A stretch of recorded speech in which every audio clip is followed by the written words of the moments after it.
In this world, there are many horror stories about toys and dolls, but I want to tell you something that actually happened to me. When I was in elementary school, my family was very poor. Most of the toys in our house came from relatives. Their older brothers and sisters would outgrow their toys, and those unwanted ones eventually ended up with us. The toys were mostly broken and old, but I still played with them happily, even though I really wanted something new. One day, my father saw that my toys were falling apart and suddenly suggested buying me a new one. I was overjoyed. So my parents took us kids to the department store to pick out toys. My older brother got a Teenage Mutant Ninja Turtles figure. My older sister chose a cassette recorder, and I picked out a talking doll. It was the kind that would make sounds when you put in batteries and pressed the button. This doll only said one simple phrase, "Hello. We're friends." There were many identical dolls on the shelf, all nicely packaged, but for some reason I chose the one without a box. I don't know why every doll looked the same, yet this one gave me a very special feeling. I liked it the moment I saw it. After buying the doll, I treasured it. I played with it every day, talked to it, and even slept with it. But elementary school kids are interested in so many things, and that happy playing time didn't last long. I soon grew tired of it. As I got older and discovered more new things, my affection for the doll gradually faded. Eventually, the day came when I no longer needed it, so I tucked it away in the corner of the cabinet. With time, I completely forgot about it. Years later, when I was in high school, my family was doing a big cleanup. While sorting through things we no longer needed, I found the doll again. I took it out and stared at it, thinking, oh, I still have this. But to a high schooler, an old doll like this obviously belonged in the unneeded pile, so I dropped it into a trash bag.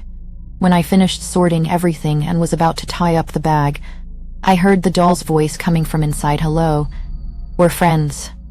I thought I must have accidentally pressed the button, so I reached in to take the doll out and remove the batteries. The moment my hand touched it, the sound stopped. I pulled it out, flipped it over, and opened the battery compartment. The compartment was empty. There were no batteries inside. I was completely stunned. While I was still frozen in shock, the doll suddenly spoke again. No friends. So cold. So lonely. I was so terrified that I threw the doll across the room, to my mind going blank. I stared at it nervously, thinking it was impossible for it to make any sound without batteries. And how could it say something that wasn't even part of its programming? A chill ran through me, and my whole body broke out in goosebumps. I quickly picked the doll up, stuffed it back into the trash bag, and carried the whole bundle outside for my father to burn.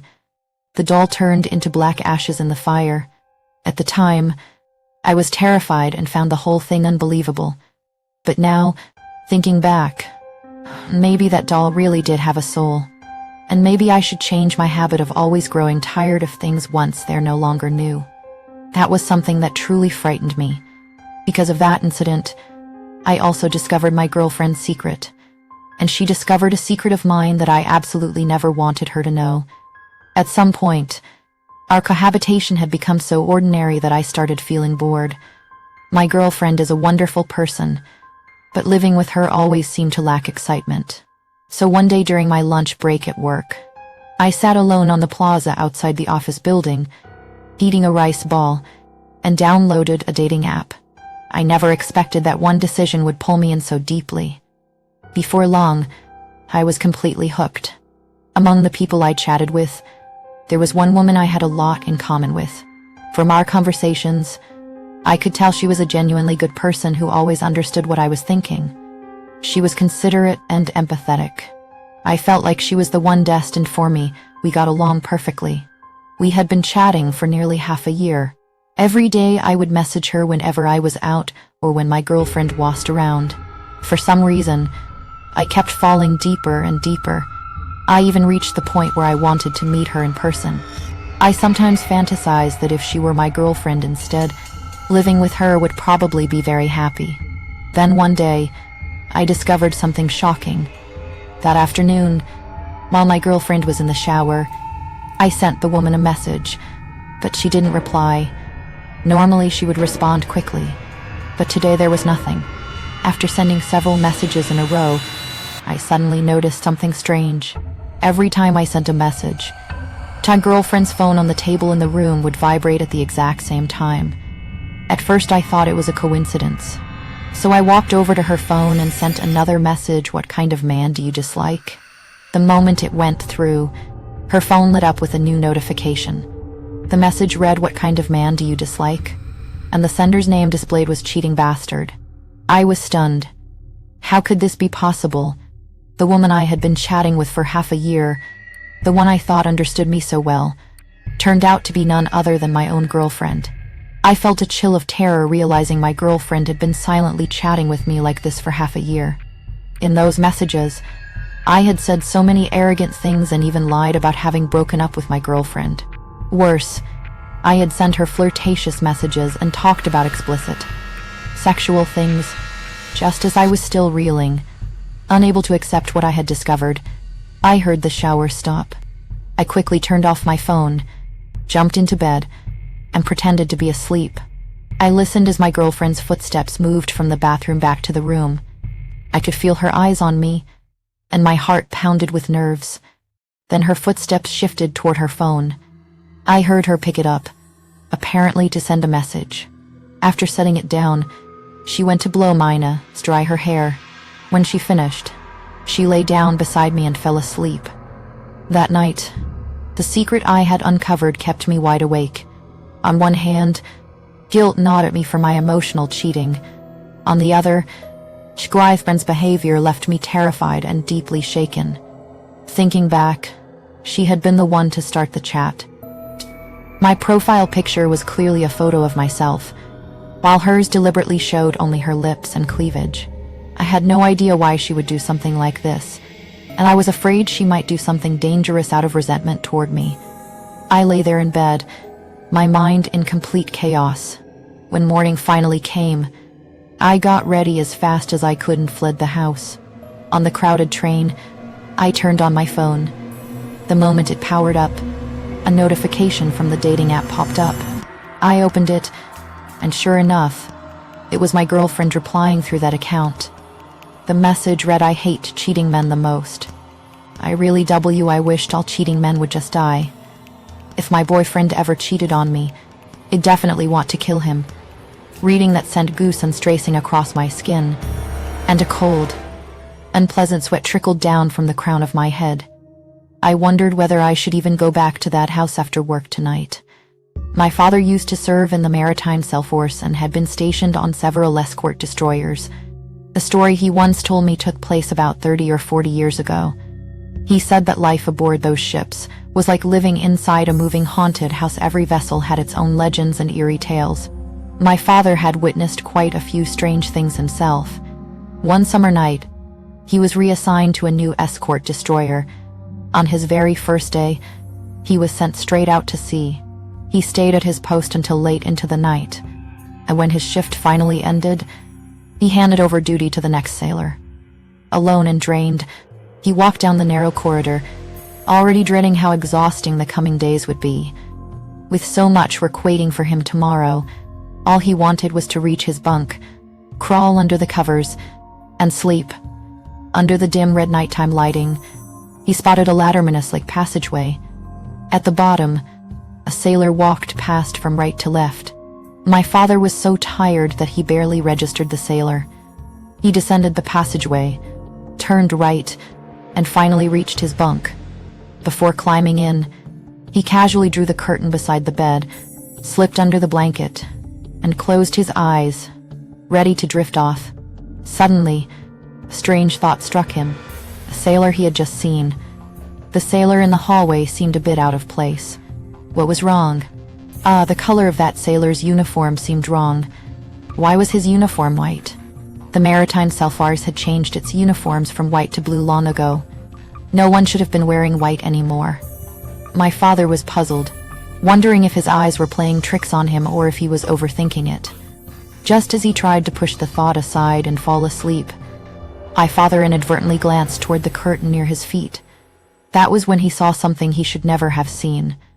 A sailor in a white uniform was standing right behind the curtain, staring at my father through the narrow gap. My father froze. He rubbed his eyes and looked again.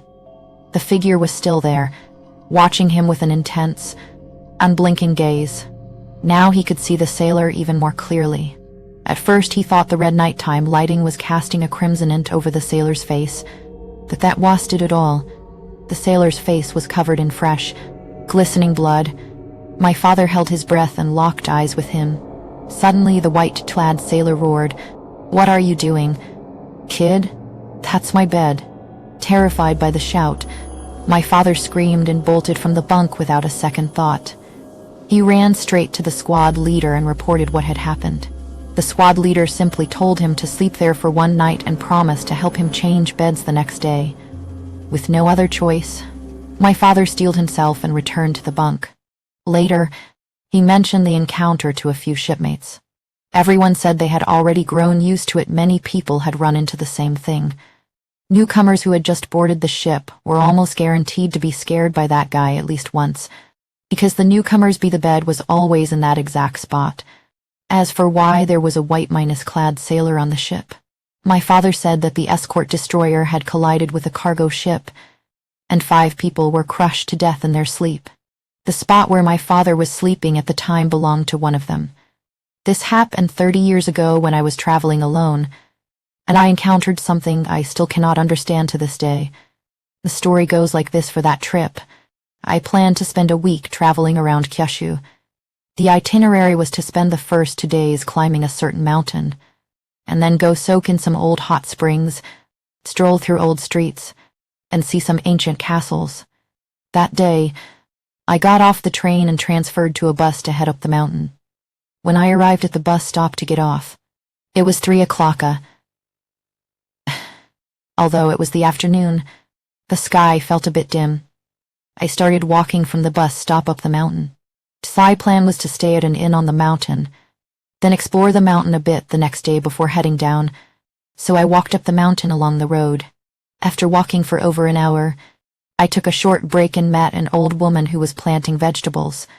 After chatting with her for a bit, I continued walking up.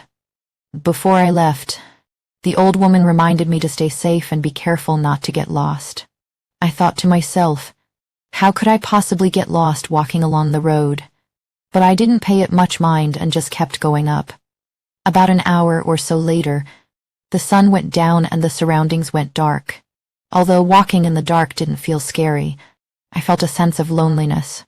There were no houses around along the way, nor did I meet anyone.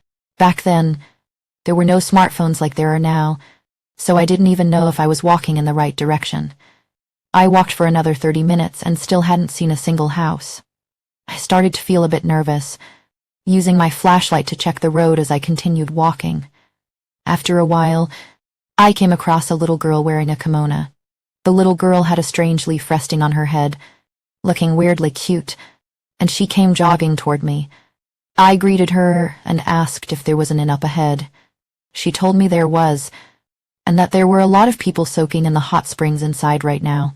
She went on to tell me that there were always many delicious fish there at night, and that the proprietors would always help passing travelers and those of us who lived on the mountain. She enthusiastically told me about that inn. I asked her where the inn was, and she told me to keep walking forward until I saw a fork in the road, take a right, and I would see it in no time. After I thanked her, she smiled and ran off in the opposite direction of where I was heading. I continued walking forward, and after an unknown amount of time, I really did come to a fork in the road. I remembered what the little girl had just said: take a right. Correct? It was an uphill path, and the fallen leaves lay so thick on the ground that they completely covered the road, as if no one had walked there in a long time. Even though it felt suspicious, I didn't dwell on it and turned right. After climbing for about 3 minutes, I spotted a light glowing in the distance. As I drew closer, I saw a building that looked like a large, old... Finally, I walked up to the entrance, pushed open the door, and called out, "Excuse me, is anyone here?" I waited and called again, but no one came to greet me. So I slipped off my shoes, stepped inside, and kept calling, "Is anyone here?" As I walked farther in. The lights were on, so there had to be someone around. How could the place be completely empty? I looked around for a while. There was a reception desk and an office, but not a single person in sight. Just as I returned to the entryway, wondering what to do next, a woman's voice spoke from behind me, "Sorry to have kept you waiting." I turned around and found myself face to face with a strikingly beautiful woman. She said she was the one in charge here. I told her I wanted something to eat, and she led me to a private dining room. The moment I stepped inside, I saw the table already covered with food. Though I was deeply curious why everything had been prepared in advance, I was too hungry to care. I sat down and began to eat. The meal was exactly as the little girl had described, plenty of fresh, delicious fish. The beer had a strange yet wonderful flavor, something I had never tasted before. It was perfect. After I was full, the proprietors explained where the hot springs were and then took me to my room. After dropping off my luggage in the room, I went to soak in the hot springs.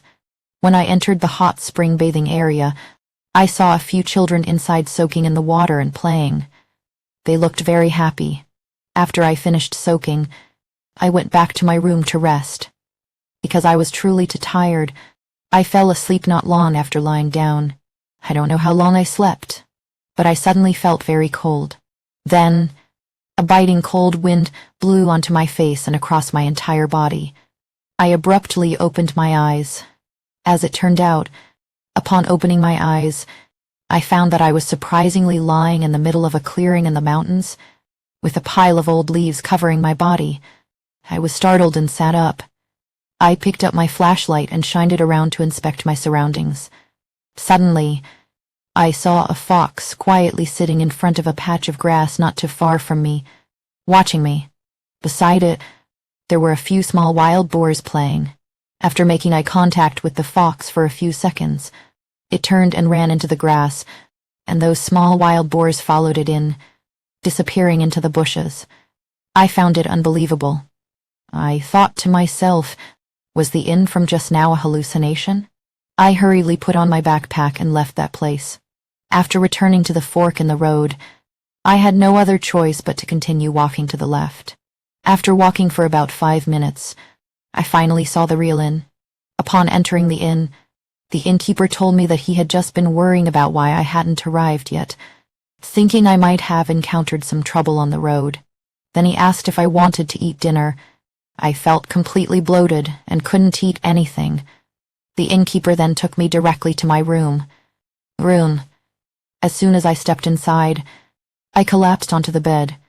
Lying there, I thought back to the strange encounter it had before arriving, and soon I drifted off into a groggy sleep.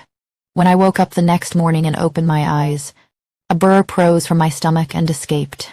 It carried a weird fermented odor mixed with the smell of fish. So those things from yesterday hadn't been a hallucination after all. Before I checked out of the inn, I asked the innkeeper if there were any other inns nearby.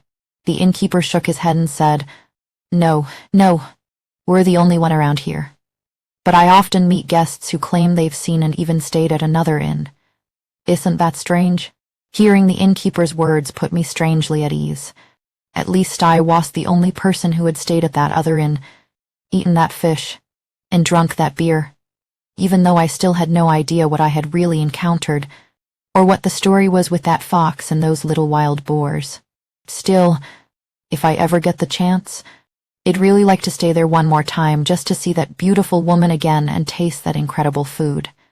This is a terrifying story that happened to a friend of mine. About 3 years ago, my friend used to take the train to work every day. While walking, he would always watch morning news and entertainment videos on his phone. It was a habit he refused to break, no matter how many times his friends and colleagues warned him against it. One day, as he was walking and staring at his screen, an out control car suddenly sped toward him. Completely absorbed in his phone, he didn't notice it in time. The car hit him head-on, fracturing his leg. He was rushed to the hospital by ambulance and underwent surgery. It turned out his leg injury would take about 2 months to fully heal. Hearing the news, I rushed to the hospital. After asking him the cause of his injury, I was furious, so I forbade him from ever using his phone while walking again. Later, he began his long road to recovery. At that time, he had just started his rehabilitation training. In order to return to work as soon as possible, he worked hard and followed the rehabilitation process step by step. During one of his rehab sessions, he met a young woman who was also doing rehabilitation. That woman was using her phone while doing her exercises. He greeted the woman, and she said, "Were you also injured while walking and using your phone?" Actually, I was too. Feeling they were kindred spirits, he chatted with her for a few minutes. After the woman left, a nurse patted him on the shoulder and asked, "Were you talking to someone just now?" He told the nurse that he had just met a woman who had suffered the same fate as him. But after listening, the nurse tilted her head and replied, "There is no such person here." My friend figured there were simply too many patients and the nurse hadn't remembered clearly, so he didn't take it to heart. That night, when my friend was walking down the corridor to the restroom, he once again encountered the woman he had met during rehab. The two of them started chatting in the hallway. From then on, my friend would often run into the woman every time he had rehabilitation, and at night, she would secretly sneak into his ward to chat with him. Because of this, chatting with that woman became the highlight of his hospital stay. On the night before his discharge, my friend was very excited. He really wanted to share the joy of his upcoming discharge with her, with that woman. However, she never came to see him that night, and my friend went to sleep disappointed. In the middle of the night, while he was fast asleep, he was suddenly jolted awake by a strange noise. An eerie sound drifted from the far end of the corridor, like someone chanting the same words over and over again. The voice grew steadily closer. Terrified, my friend stared fixedly at the door of the ward. Then he saw a woman slowly approach the doorway. Blood was steadily seeping from the top of her head, drenching her entire body.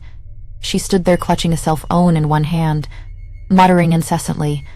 Shivering with fear, my friend strained to see through the dim light and realized it was her, the woman who had come to chat with him every night. She remained standing at the entrance to the ward, her muttering growing louder and louder. Eventually, he finally made out what she was saying. In a voice filled with bitter resentment, she kept repeating, "Do not use your phone while walking." The instant my friend clearly heard those words, the woman suddenly opened her mouth, let out a piercing shriek, and lunged straight at him. Sensing the danger, he gasped in terror. He tried to scream, but no sound would come out. Just as the hand holding the cell phone was about to touch his face, he reflexively squeezed his eyes shut. When he opened them again, it was already daylight. It felt as though only a few seconds had passed between closing and opening his eyes, just like normal, but in reality, an entire night had gone by. During that missing stretch of time, he wasn't sure whether he had simply fallen back asleep or if something else had happened.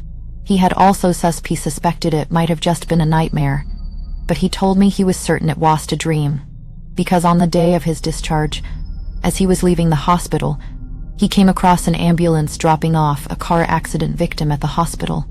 As he was looking at the ambulance, he heard the muttering voice of a woman coming from the vehicle.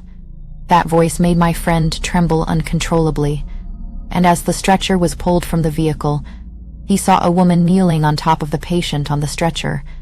That woman was the blood-soaked woman he had encountered that night. Her face was pressed right in front of the patient's face, continuously muttering to the patient, "Do not use your phone while walking." The bizarre thing was that the other people nearby didn't seem to notice the woman's presence. Only he could see her. Just as he was feeling terrified, the woman raised her head, looked him in the eyes, and said, "Never use your phone while walking again." My friend stood there, completely paralyzed, watching the woman kneel on the patient and stare at him before being wheeled into the hospital along with the stretcher. Later on, these incidents left my friend with psychological trauma. Since then, he has never dared to use his phone while walking again.